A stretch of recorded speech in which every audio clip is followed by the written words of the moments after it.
I discovered my daughter-in-law has been secretly working in the adult industry. Now I'm struggling with how to tell my son the truth. I'm the mother of 3, and my husband, Craig, 60M, and I both come from families with old money. Our families have been incredibly wealthy for generations, stretching back over a century. When we first crossed paths in our teenage years, we hit it off right away because we shared so much in common. Both of us were only children, and we often found the culture that came with our privileged upbringings to be stuffy and overly pretentious. It embarrassed us, honestly. Though we didn't officially start dating until we were in our early 20s, it was always about love for us from the start. Over a decade, spanning our late 20s to mid-30s, we lost all of our parents. As the sole heirs to 2 prominent family fortunes, Craig and I ended up combining our inheritances and becoming extraordinarily wealthy. On top of that, Craig has been remarkably skilled in managing our estates, investments, and family businesses over the past 30 years, which has only grown our wealth further. Not content to just sit back and enjoy the comforts of wealth, I decided to dive into the real estate market. I'll admit, having access to substantial disposable income made it much easier to get started. Today, I own multiple properties up and down the West Coast that bring in some very nice profits. Craig and I made it a priority to instill the value of hard work in our 3 kids. One of the first things we agreed on before tying the knot was this: just because we're rich doesn't mean we should be useless. Sure, our kids had a privileged upbringing, there's no denying that. They went to the best private schools, drove shiny new luxury cars, and had access to all the opportunities money can buy. But we worked hard to give them a childhood that mirrored that of an average family. They had household chores, and once they were old enough, they had to get part-time jobs just like any other teenager. We were determined to avoid raising them to be helpless, spoiled adults like many of the so-called friends we grew up with. Craig and I would always use air quotes when we talked about those friends. Most of them were hopelessly reliant on their parents and, frankly, many have only become more aimless as they've aged. Our oldest, Brian, 33M, has carved out a successful career as a lawyer. He tied the knot with his longtime girlfriend, Mia, about 4 years ago. Our middle child, Claire, 30F, is still single and spends her time on various philanthropic projects that make us incredibly proud. But it's our youngest, Adam, 27M, who's the reason I'm writing this. About 7 years ago, Adam met Kylie, 27F, while he was still in college. They're married now and have given us our only grandchild, Miles, 2M. Unlike Brian and Claire, who followed the more traditional Ivy League path, Adam chose to attend San Diego State University. It was his decision, and we respected it. Adam has always danced to the beat of his own drum. While Brian and Claire naturally fit into the mold of children born into immense wealth, Adam was different. He's always been quieter yet remarkably self-assured. As a child, he rarely cried and often seemed content no matter the situation, whether surrounded by his closest friends or enjoying solitude for days on end. Adam now works as a software developer, and although he has millions in his trust fund, he's chosen to live life on his terms. It's refreshing, really. He's not bound by the expectations that often come with his background, and I admire that about him. As for Kylie, despite being what some might call a regular girl, she has fit seamlessly into our family. Honestly, Adam hit the jackpot with her. She's charming, kind, and completely devoted to him. They share so many interests, and on top of that, she's absolutely beautiful. Kylie has always made an effort to connect with every member of our family and enthusiastically dives into anything we have planned. She's also handled herself impressively at formal society events, no small feat for someone who didn't grow up in that world. And don't even get me started on our grandson, Miles. He's the sweetest little boy, and I adore him. But that's exactly why the news I recently stumbled upon has been so painful. A friend of mine, whom I hadn't seen in a few years, came to visit. It was wonderful catching up. The last time we'd spoken in person was nearly 4 years ago, right after she'd gone through a divorce. Her marriage of 34 years had ended when she discovered her husband was a frequent client of an escort service. Toward the end of her visit, the conversation turned to her ex-husband. There was still bitterness in her voice, but as she spoke, it shifted to sadness. She confessed how hard it's been for her, admitting she never looked like the women her ex had been paying for. She even showed me some of their photos, one she'd found on his computer. These were polished, professional-looking images, the kind agencies use to advertise their services. She scrolled through them on her phone, her voice shaking with emotion as she said, "How was I supposed to compete with that?" I was trying to console her, partly because I knew how hard this must have been for her, but also because I could see she was embarrassed about showing so much emotion. But then I saw something that made my heart stop. One of the photos she showed me featured a young woman who looked exactly like Kylie, at least how she looked 7 years ago when she and Adam first started dating. I might have brushed it off as just a striking resemblance if it weren't for the small glimpse of a tattoo on the woman's arm. It was partially visible, but I recognized it immediately. It was the same Bulbasaur tattoo Kylie has on her inner bicep. It has to be her. I'm certain of it. Now I'm stuck in this awful dilemma. I don't want to destroy my son's marriage. Maybe he already knows about this part of her past, and maybe it doesn't matter to him. I've promised myself I wouldn't become one of those judgmental, meddling people. But if this photo was taken while they were dating, Adam deserves to know the truth. I don't want him blindsided by this later on. I think the only option I have is to look into this further on my own, to figure out exactly what happened, how far in the past it is, and whether it's something that even matters anymore. Once I have the full story, I can decide whether to tell Adam. I just want to protect him. I've uncovered so much troubling information since I started looking into my son's marriage. Honestly, I feel guilty for even starting down this path, but what began as a simple attempt to confirm whether or not my daughter-in-law, Kylie, had been an escort has spiraled into something much bigger. I ended up hiring a private investigator to find out if Kylie was still involved in anything like that. For 2 weeks, the investigator followed her. His report came back clean. She didn't meet with any men or women other than a friend she had lunch with a couple of times. Nothing seemed suspicious, which surprised the PI. On the first night of his surveillance, he observed their house.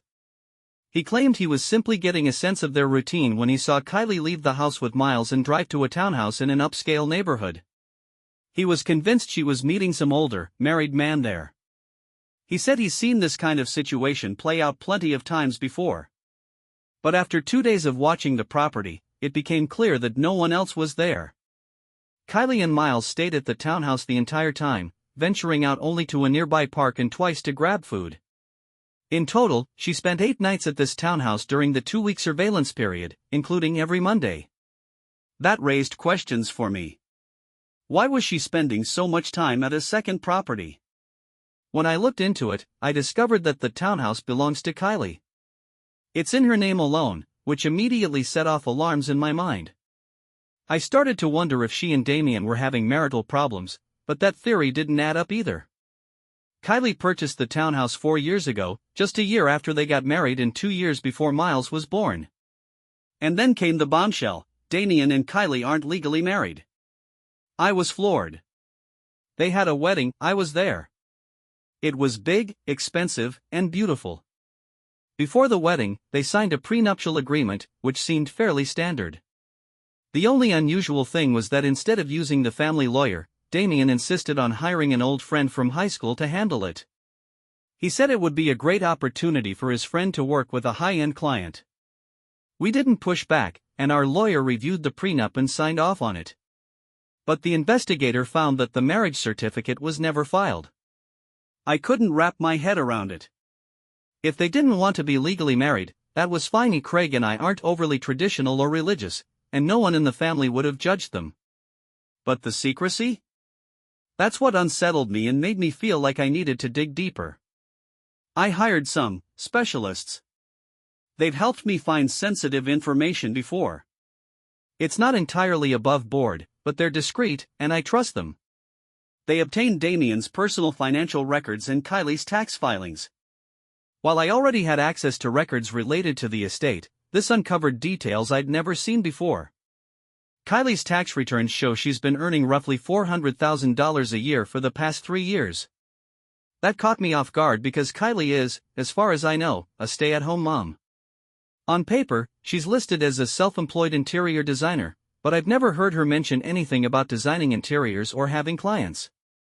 On top of that, I found 3 massive money transfers from Damien's trust to their joint account, and then to Kylie's personal account, 2 for $750,000 and 1 for $500,000. At this point, I couldn't keep it to myself anymore. I brought all of this to Craig, expecting him to share my concern. But his reaction shocked me. He told me, rather sharply, to let it go. He insisted I shouldn't meddle in Damien and Kylie's affairs, saying, "They're happy, we're happy, there's no need to stir things up." His dismissive tone rubbed me the wrong way, and I pushed back. Our argument escalated until Craig finally said something that made me freeze. "You don't know everything. Damien trusted me with this and asked me not to tell you, for your own sake. Respect their privacy." That only made me more determined. I was convinced Craig was hiding something from me. Feeling irrational and upset, I drove to Damien and Kylie's house, determined to confront them. I let myself in through the side door, which, in hindsight, was a mistake. They didn't hear me come in, and when I walked into the living room, I was greeted by a sight I'll never unsee. Kylie was completely naked, cleaning the house, while Damien sat on the couch, clearly enjoying the view. I screamed, "Oh my God," which startled them both. Damien scrambled to cover himself, and Kylie darted out of the room. As she left, she called out in a panicked voice, "Should I cover up?" Damien quickly replied, "Yes, please do, baby." Damien was furious with me, but before things could escalate, Kylie came back in wearing a robe. She smoothed everything over, even making a light-hearted joke about needing a roleplay in progress sign for the door. I was too embarrassed to say anything about what I'd learned, so I made my exit. It wasn't until hours later that I started replaying the scene in my mind. Their kinkiness didn't bother me. Craig and I have had our fair share of adventurous moments. What stuck with me was Kylie's question, "Should I cover up?" Why would she even ask that? The answer seems obvious in that situation. What kind of dynamic do they have where she'd need to ask for permission? I can't stop thinking about it. Craig's words keep ringing in my ears, too. He reminded me that Darcy has confided in me over the years and that I've kept her secrets from him. He asked me to extend him the same courtesy with Damien, to trust him and leave this alone. I'll respect Craig's wishes, for now. But that doesn't mean I won't press Damien for answers myself. I need to know the truth. It took me a couple of weeks to find the right moment to talk to my son, Damien, privately about everything I had discovered regarding his marriage. My husband, Claude, had been right all along. I should have left it alone. But my curiosity had gotten the better of me, and I couldn't stop until I had answers. At first, Damien was hesitant to open up, even a little defensive, especially after I laid out the evidence I'd gathered. For a moment, he assumed his father had spilled the beans, but I assured him that wasn't the case. In fact, Claude had tried to steer me away from the entire situation. Finally, after enough pushing, Damien decided to come clean. And what he told me was something I never could have imagined. Kylie isn't a former escort.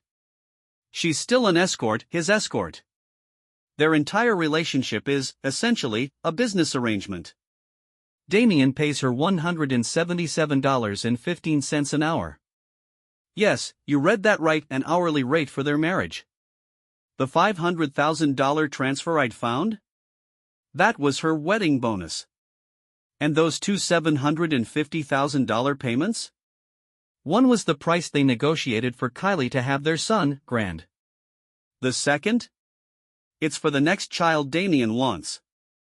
I sat there staring at my son, probably looking like I'd just been hit by a truck. It was such a bizarre revelation that I struggled to even comprehend it.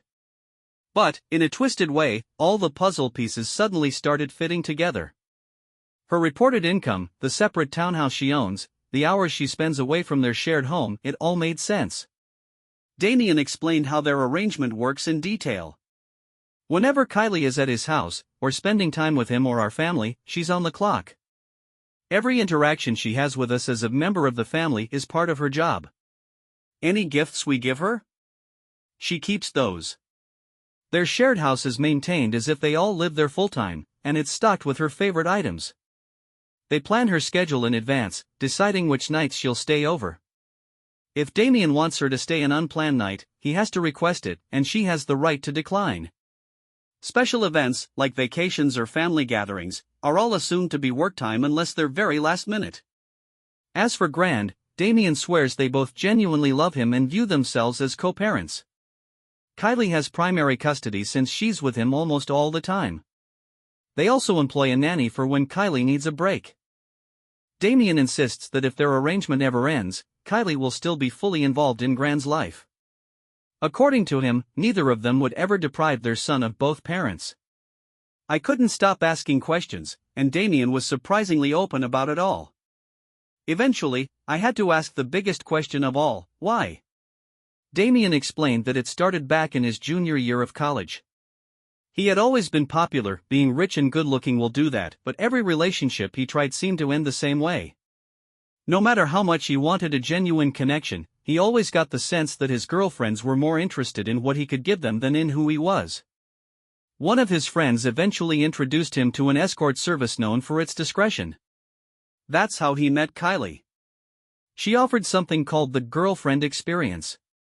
Apparently, this goes beyond the usual boundaries of escort work, offering intimacy and emotional connection similar to a real relationship. It was more than just physical.